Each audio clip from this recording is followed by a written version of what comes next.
today. Let's get started. Welcome, everybody. It's so great to have you in class today. This class is going to be 30 minutes long, and we're going to go quickly through the look at American history through the lens of the 19th Amendment. The 19th Amendment is the constitutional amendment that allows the women the right to vote. My name is Kerry Sautner. I work at the National Constitution Center. I'm their Chief Learning Officer, and I'm going to be here to gather your questions and pose them back to one of our top scholars. Today's top scholar is Nicholas Mosvick, and he also works at the National Constitution Center, and he's going to guide us through this storytelling. So, Nicholas, we have a lot to go through. As we go through that, you want to first, I'm sure you want to say hello to all say of our hi, students. everybody. Yeah. Then we get going. So, and then we're into it. But please Yes. ask questions, use the chat, use the Q&A. We love questions. So, Nicholas, we have a lot for you to cover today. But it really starts with what is the significance of the 19th Amendment and the women's right to vote? Who was left out of the 19th Amendment when it was adopted in 1920s? But then take us back at the walk through history. What was it like for women without the right to vote in the colonial period leading up to Reconstruction and through to the 1900s? And then who were some big names we should know about? What happened at Seneca Falls? What is the Declaration of Sentiments? All these things we want to talk about. There are some big questions for you guys to start with. And we thought it would be fun to start with a really powerful woman and her thoughts on the 19th Amendment as you kind of set the groundwork for us. Did you want me to read it, or do you want to read it? Oh, no, you go. Tee it up. Why did we pick Ruth Bader Ginsburg comment here? I would assume for the case itself, which has to do with the Virginia Military Institute and formerly its policy of being an all-male institution. In this case, essentially said that no, that was a form of sex discrimination because the program offered to women was not equal in several relevant ways. And so this was probably Justice Ginsburg's most famous opinion, I think, most notable opinion. And as you can see here in it, she said that our nation has had a long and unfortunate history of sex discrimination. Women did not count among the voters composing We the People until 1920 did women gain a constitutional right to the franchise. So that was considered a monumental case in women's rights. And I really think that's kind of a way of setting us off that we are talking about the 19th Amendment, but we're really talking about using it as a lens to examine calls to women's rights throughout American history, which is, as I think we'll go through, is not exactly something that just merely came about in 1920 or 1996. And I think that's great. It wasn't like women were sitting around waiting for rights and votes, that they were constantly pushing and constantly trying to gain their voice and their agency in all different ways. We've got this great quote here from Kat, and maybe you can dive into kind of the idea behind that. I think the idea behind that is that it took a long time and a lot of effort between when she said 52 years, she's referring to the 14th Amendment, which we'll talk about, which was ratified in 1868. So she's saying 52 years it took all this campaigning and all these efforts, state by state, campaign by campaign, in order to finally get a national amendment, which is to say they had some state successes, but frankly, they had a lot of setbacks. There was national setbacks and there are state setbacks. And some of the state successes were limited successes. They were things like allowing women to vote in school board elections or just in the presidential election, but not other elections, right? So they were partial victories. So her point is to count all those things collectively and say that that was a lot of effort over a lot of time to finally get to this place. And the view was, and that goes back to, I think, a comment from Susan B. Anthony, or it was either Susan B. Anthony or Elizabeth Cady Stanton, who said it's going to take 50 years to get mail out of the Constitution once it was in there. And I think that Cherry Captain Cat was essentially saying, yes, it did. And it took all this other stuff. Well, we list all the things it took in order to do that, right? So when we look, and it does, it takes all these years. So let's look at those amendments that they were talking about. So when we think about voting rights in the Constitution, What these amendments, the 15th Amendment, the 19th Amendment, and the 26th Amendment, you can look at those together. These are amendments to the Constitution that start to reference voting in the Constitution, but they're what I refer to as like the reverse kind of it. It doesn't say you have the right to vote. What it says is you can't be stopped if you are this group. Is that a clear way to kind of understand that, Nick? It's I call it negative. It's a negative version, and what we mean by that is not negative in the sense that it's a bad amendment. It's negative in the sense that the language is saying what you cannot do, as opposed to a positive grant of rights, if that makes sense, right? So if you say a positive grant, you mean you've been given a certain right. A negative would be language that says this is what the government is forbidden from doing. So therefore, in all three of these amendments, which use the same language, essentially, it's just we sub race for sex and then for age, right, across the three of them, is they're saying in voting rights what states or the national government cannot do, right? So it does not guarantee a universal right to vote. What it does is say that the right to vote cannot be denied or disparaged on account of race, color, previous condition of servitude, of sex, or of age, meaning in the course of the 26th Amendment, those 18 and older must be guaranteed that right to vote. So let's kind of look at that in comparison, and we kind of popped it out a little bit here. Yeah, exactly. Sorry, Nick. So like I went ahead. Yeah, it's great though. It's great. And so when we understand the 15th Amendment says, okay, if you have the right to vote, you cannot be infringed or stopped based on race, color, or previous condition of servitude. That was really Kat's statement. Like you put that in there, but it never clearly said sex, gender. Those words weren't in there. So I don't know if it's about men or women. And then it takes until the 19th Amendment to guarantee it towards women. So let's look a little closer at the 19th Amendment directly. So when we look at this, there's two parts. And so one part says it can't be denied based on sex, but the second part says Congress shall have the power to enforce this article by appropriate legislation. Right. With the 19th Amendment, when we think about it being passed in 1920s, was every woman in America allowed to vote after that? Well, I think the key here, right, is we have to understand the backdrop of where power still resides, which is to say that, as we've said about the language itself, it says what you cannot deny the vote on the basis of, right, which means sex itself. That means that other restrictions on the right to vote that existed in the 1920s were not eliminated, right? And this was the same objection to the 15th Amendment 50 years prior, which was it didn't do enough to do things like eliminating poll taxes, literacy exams, other means of denying the voting rights of African Americans. So in the 19th Amendment, that's specifically to African American women, but the broader context is denying the vote to African American voters and other voters, right? Just to say those changes to the Constitution had not been made yet, and that would take another several decades to do so because it didn't. Again, it wasn't a positive grant, right? It was what it could not be disparaged on the basis of. So that gives some additional rights, but not fully, right?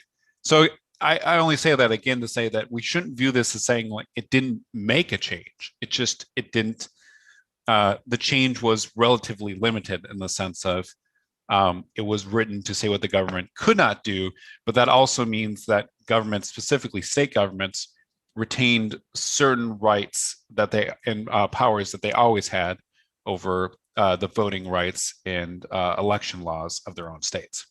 Got it. And now one quick clarifying question on that positive and negative language, because now everybody's head's swimming around. Yeah, I see that. Yeah. And Jacob was like, what, it shouldn't be a right. Like it should be like almost like, I think Jacob's comment was really like, it should be already given, like it should be already there. But why? So Jonathan's question was, why did they make it a negative? Why don't they just say you have the right to vote? What is that? Is that a part of the idea that federalism is still a key factor in this and that the states have guarantees around this, or do limit some people from voting in certain states, like felon voting as well? Yeah, I mean, that's certainly part of it, right? Is that there's the background, there's other limitations that mostly we would still agree or broadly are accepted, as opposed to some of the other ones I mentioned, like literacy exams and poll taxes.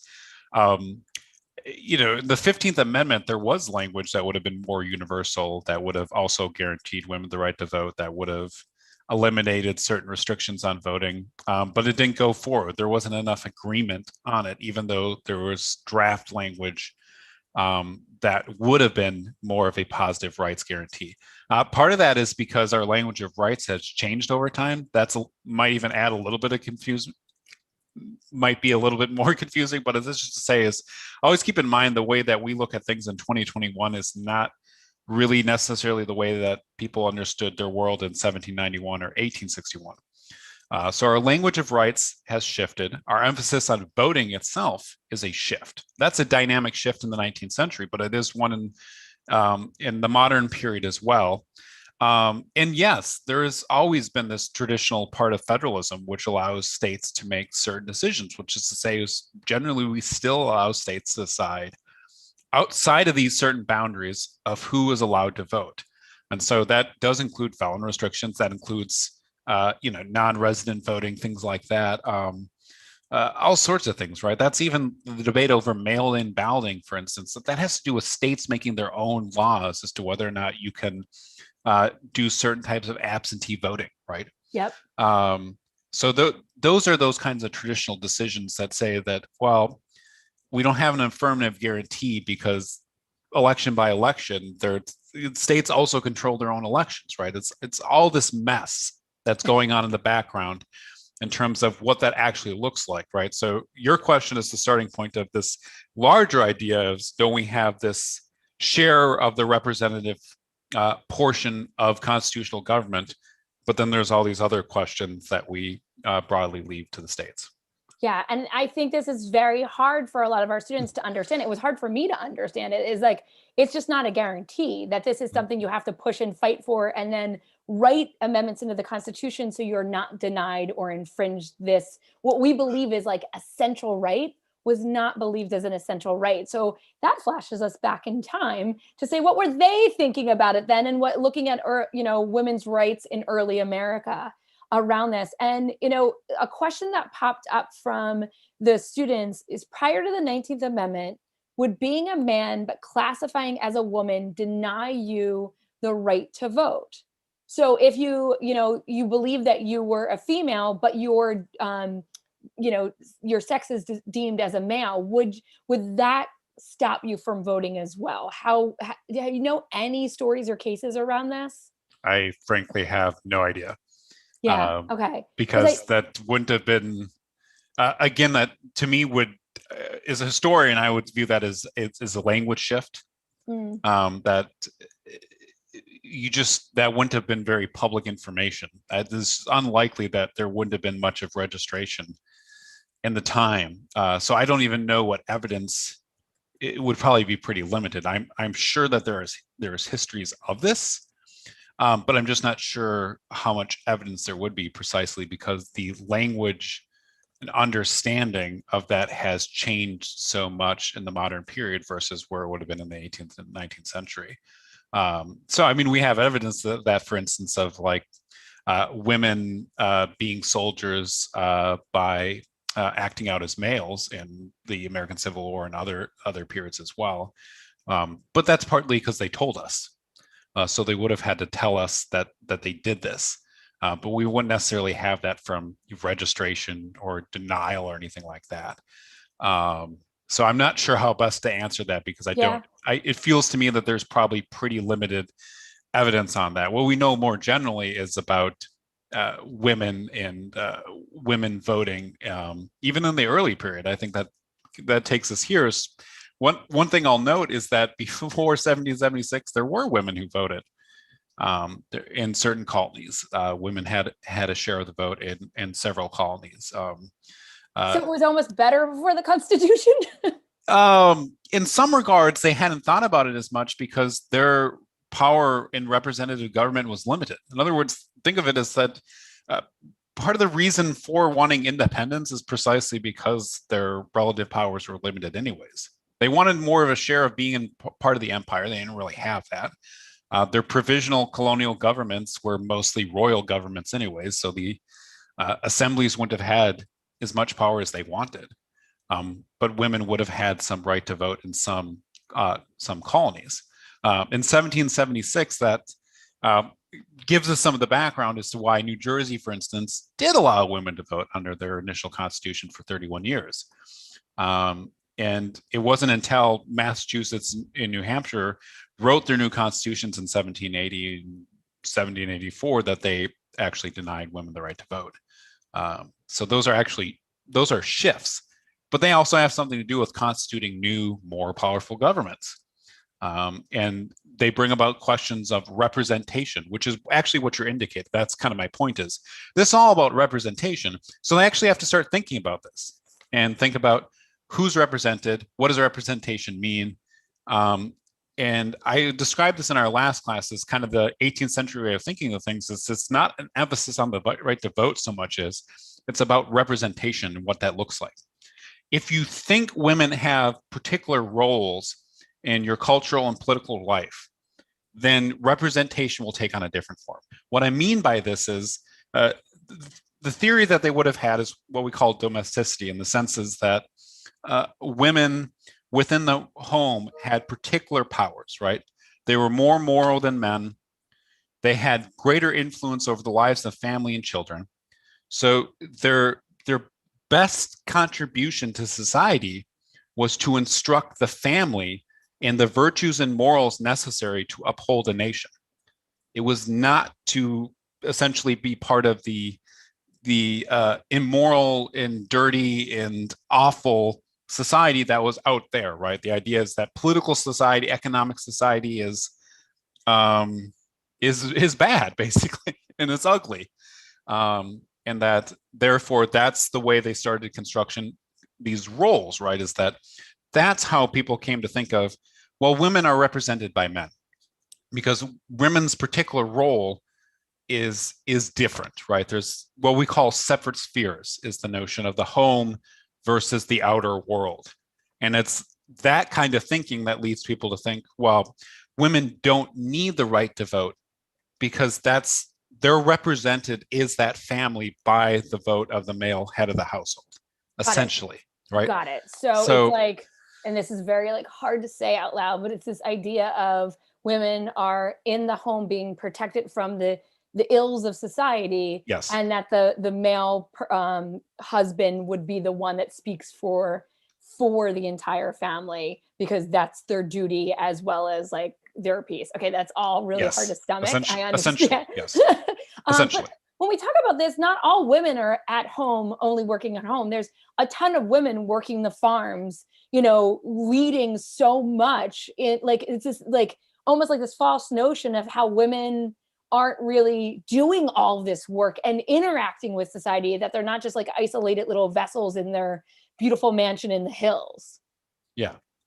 Yeah, well, and that actually brings up one other thing, which is that some of the women who could vote very early on may have been unmarried, but some of them would have also been women whose husbands died and left them with some property, and they may have continued to vote, essentially the head of the household, which is how we got to Married Women's Acts in the 1840s and 1850s too, right? Is this you're putting up here is this idea of coverture, right? This notion that came in that married women in particular had limited property rights. Once they held property on their own before, but once they entered the marriage, then property becomes rights under marriage and therefore goes to the husband. The husband controls them, essentially, is how this works.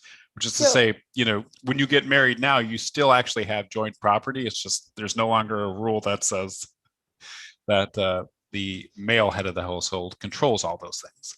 And one of our students, rightfully so, put in the chat, women weren't allowed to own their own property. And I appreciate that so much because, you didn't have your own property. You didn't have your own person. You didn't. And I think this is what you just answered from Richard's class. What if a woman owned land before being married? It was then basically owned by the husband. Yep. Yeah, we would have said it was subsumed under the law of coverture, which is to say that it's an independent law that requires this understanding of property within the marriage. So And this yes, is 1840s. It just begins to change. well, yeah. I was going to say, right, because this goes back further, of course, because comes from England. This is English law. So that's part of the English tradition that was carried over into the colonies and then into the States. And yes, this is exactly what they're fighting against. That's the setup, right? When we talk about the suffragists, the whole setup here is that they're not just fighting for the right to vote, they're fighting for legal equality in the sense of what equality meant to them. Because during the Revolutionary period, women did have more of a role. Women were raising funds, women did write and did contribute some speeches to push for the revolution itself. Of course, we know a lot of them were more elite women, certainly Abigail Adams, Mercy, Otis Warren, women like that. But there was that kind of revolutionary identity, but then it's after the revolution that we kind of see this kind of minimizing of the role of women. We always talk about this expansion and declension, this ebb and flow. The ebb and flow is here too, right? Where you see New Jersey is kind of representative of that, right? There's 31 years where women can vote. They even confirm it by law. But then what changes by 1807? Well, there's societal changes, but then there's also this notion that women vote for Federalists too much. They vote for the wrong party. They can't be trusted. Men will represent them anyways, so we can decline to continue to allow them to vote. So controlling the vote, basically what this is a part of too. It is a limitation. Yeah, it is, right? It's that declension of who's represented or represented means. And then we always talk about the Jacksonian period that opens up again, but only to certain pockets of society, right? Yeah. There's this ebb and flow, and it's women who recognize that, who are part of that suffragist movement through their other activities, right? Because women in the 1830s, late 1820s, they're part of the temperance movement. They're part of the abolitionist movement. There's this rise of what we call the reform movement. So women grow power within churches. And by doing so, right, essentially, because they're talking on moral issues, men give them space to speak. Women in doing so realize not only their power in advocating, which includes public speaking and other roles, but then they think about the other things that they should be allowed to do, right? It suggests, I'm speaking about all these other rights and these reforms that we should do, but there's other things we should do too, right? There's limitations upon me, and that leads them into the suffragist movement in the 1840s. Yeah, and before we get there, because this is fascinating, all the students, there's almost like women have more rights and more power and then less. And this includes their children in the 1830s too, that, if there is a divorce, that it's not guaranteed that the mother has any rights to the children. And this is a big issue around the 18th Amendment, which ends alcohol sales in America. This is why women are pushing for that, because they have no protection from their own husbands at times, who will abandon them and leave them destitute, frankly. Exactly. So all these things are wrapped together, which is why we find this such a fascinating conversation. So real quick, before we get into some of these major girl power yes, people, we're talking about big questions of society that women are raising their voices in. Yes. So okay, first Jolie asked, during this time, if the husband and wife divorce, would the man get all the property and the children in the 1820s, 1830s? That's a hard question, because I feel like if you gave me an hour to go back and read some of the great legal histories of the 19th century and the changes to family law, I would better be able to answer that question. Because what I do know from prior reading is that there is actually a lot of changes in this period of time, this shift over time to what we call the best interests of the child standard, which is still relatively speaking the modern standard for divorces and family law. But it's a shift over time towards greater consideration. It is, the term suggests, focus on the child's needs as opposed to a presumption in favor of either party, which is to say the husband or the wife. But the real shift over time isn't about the claims as children, it's the claims to property itself within the marriage, which in the South happens after the Panic of 1837. So there's this massive economic depression for 6 years.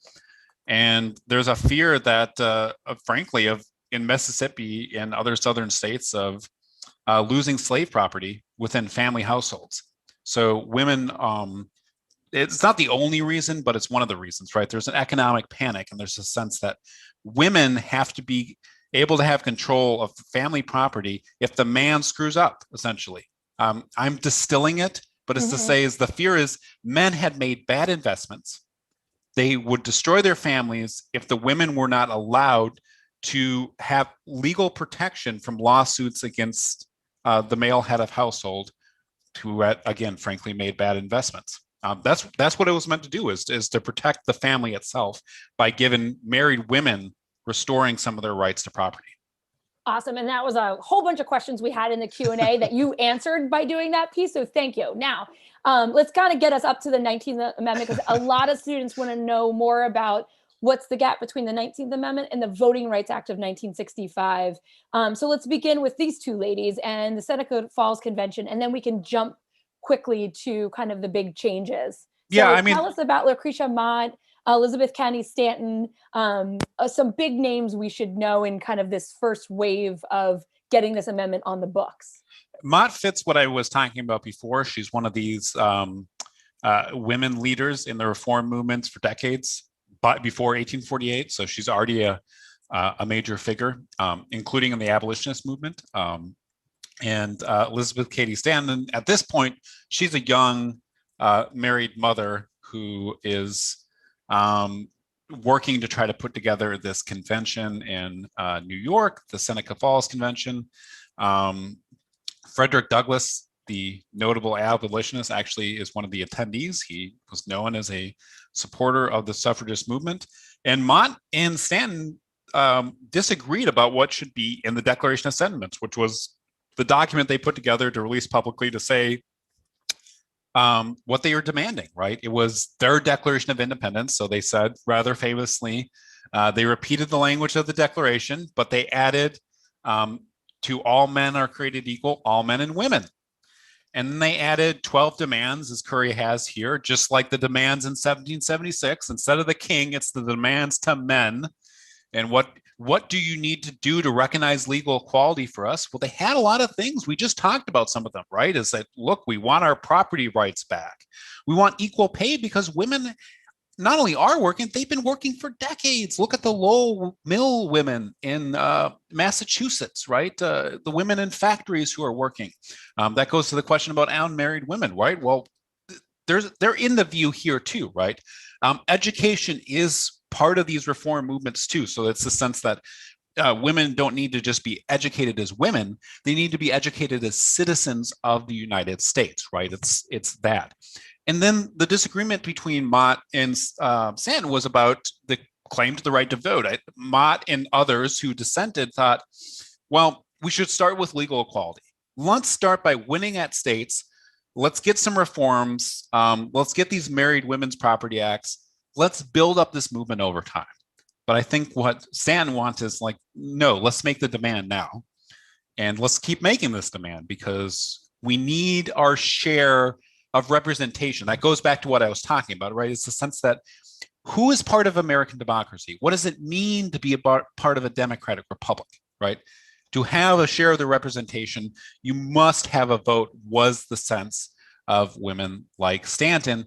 She puts that in there. We see a couple of years later at the next major convention, that same demand is made again, this time famously by Sojourner Truth, the great African-American suffragist. So we do see the continuation of this movement, but the Civil War is an intervening event because the suffragists pull back somewhat during the war because they take on new activities like the raising of funds, although Susan Anthony and Stanton don't completely pull back.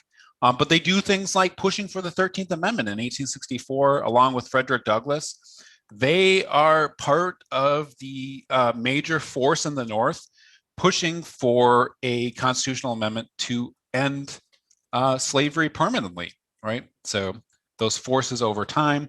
But then, as I mentioned at the beginning, the 14th Amendment is a disappointment to them, right? They do push for the 13th Amendment. They're surprised because in the 14th Amendment, Section 2, there's a reference to male. It's the first time the Constitution has ever referenced sex directly. I talked about it last time. The reason for that was essentially to deal with the problem of disenfranchising Black male voters in the South, which was happening. So Thaddeus Stephenson, other Republicans wanted to essentially immediately stop the problem and give Congress the power to do so. But the suffragist movement was upset. The 15th Amendment was similarly divided the movement because again, it said nothing about women, even though there was language proposed to do so, right? So part of the movement viewed it as a failure. That's Susan B. Anthony and Elizabeth Cady Stanton. But there are other suffragists like Lucy Stone, like Frances Ellen Watkins Harper, the great African-American poet and suffragist. I want to throw that out there because she was also a notable poet before the Civil War, as well as a member of the Underground Railroad. They supported it because they saw it the way Frederick Douglass saw it, which is, it is a victory. It's one step. We're not done, but we have to take this fight first, and then we have to take the next fight, right? That was the split in the movement. Unfortunately, that meant that the movement was split along racial lines for decades, and that we even saw Stanton and Anthony speak to that, right? Is that now it's the rights of white women that we can more narrowly focus on that. If we can just win that victory, then that will be something. So we do see this split that emerges for a long period of time in the movement, which I think, as Kerry is showing you, 1913, referring to Ida B. Wells. This was a famous episode during the March in Washington for the right to vote, in which Wells was told by other members of the march that she would have to march it back. She couldn't stand out. I think it was the Illinois state delegation, but she essentially didn't listen to the orders and went out in front anyways. I'm just going to suggest you read anything from Ida B. Wells. She's amazing. And she's like, nope, I will not, and stood in the front. Amazing power and resistance, even with her own community of other women fighting for the right to vote. She had to fight and push back. Yeah, it's talk about the internal squabbles, right? And part of that is it's taken so long to get here. Well, we take a smaller piece of bread and, half of loaf instead of a full loaf, essentially, right? We'll just take a partial victory, and we'll do it on racial lines because it's already been split. Got it. And so, Nick, just kind of, because I know we have to wrap up in a minute. So when we think about the first protest at the White House, that is women that are protesting at the White House, and they're protesting in front of Woodrow Wilson. So yes. Woodrow Wilson, is the president when the 19th Amendment gets passed, correct? Is he behind it? The 19th Amendment? Not initially. I was going to say he's reluctantly behind it. I would say it's fair to say that, or even to say that he's essentially forced into it. The fact is that these picketers aren't out there for a day. They're out there for months, and they get arrested. This is Lucy Burns. This is Alice Paul. And they go on a hunger strike in prison. Read the details of it. It's harrowing when they were forcibly fed because they were on hunger strike. And so this is what Wilson has to be responsible for, is that these women have been beaten, they've been arrested, they've been essentially tortured in some respect in prison. And so he has to listen and eventually accede to their demands to support the 19th Amendment, because their belief is, look, if Wilson says yes, we'll finally break the impasse, right? Because they've been trying for this national amendment for decades. It was first offered in Congress in 1878, right? The same version of the amendment. So 40 years later, they're still pushing for that same text. And so the sense is, no, we need to do something dramatic because we need Wilson to say, yes, finally, yes. And so reluctant, I would say so, yes. So I love the story, and I also hate the story because it's back to like, oh, look at the guy that saved the women.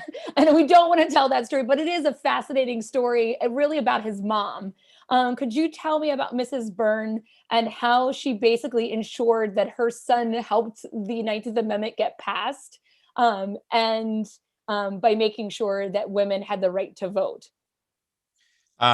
Well, Just that Mr. Byrne was rather young. He was a Tennessee legislator. He was 24 at the time in 1920.